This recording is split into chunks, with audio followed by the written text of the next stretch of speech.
না 16টা অঞ্চল নিয়ে বিধানসভা 300-এর উপরে বুথ।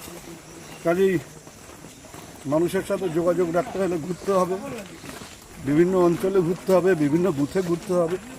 সেই কাজটাই করছি এবং এটা নতুন না, এটা আমার অনেক দিনের অভ্যেস।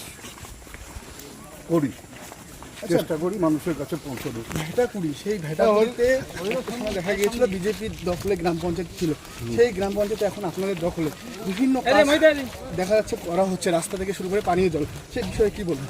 বিজেপি যখন ক্ষমতায় ছিল বা যারা ক্ষমতায় ছিল তারা যখন বিজেপিতে ছিল তারা কাজ করতো না বা তাদের কাজ করতে দেওয়া হতো না, সরকারি কাজ বন্ধ করে দেওয়া হয়েছিল কয়েকটা জায়গায়। আমরা এখন সেখানে আমাদের সংগঠনকে আবার পুরনো জায়গায় ফিরিয়ে আনার পরে সেই কাজগুলো শুরু করা হয়েছে। সেই কাজগুলো হচ্ছে বলেই মনে হচ্ছে যে কাজ হচ্ছে, কাজ বাকি আছে আরও করতে হবে।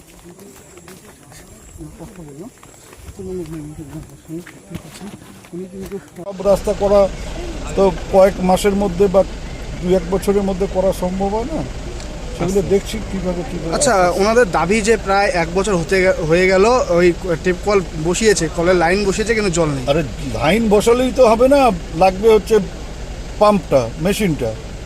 তো সেটা যাতে দ্রুত করে ব্যবস্থা করতে পারে তার জন্য বলে দিলাম আজকে, সেগুলো হয়ে যাবে। সব রাস্তা করা তো কয়েক মাসের মধ্যে বা 2-1 বছরের মধ্যে করা সম্ভব হয় না, সেগুলো দেখছি কীভাবে। আচ্ছা, ওনাদের দাবি যে প্রায় 1 বছর হয়ে গেল ওই টেপ কল বসিয়েছে, কলের লাইন বসিয়েছে কিন্তু জল নেই। আরে লাইন বসালেই তো হবে না, লাগবে হচ্ছে পাম্পটা, মেশিনটা। তো সেটা যাতে দ্রুত করে ব্যবস্থা করতে পারে তার জন্য বলে দিলাম আজকে, সেগুলো হয়ে যাবে।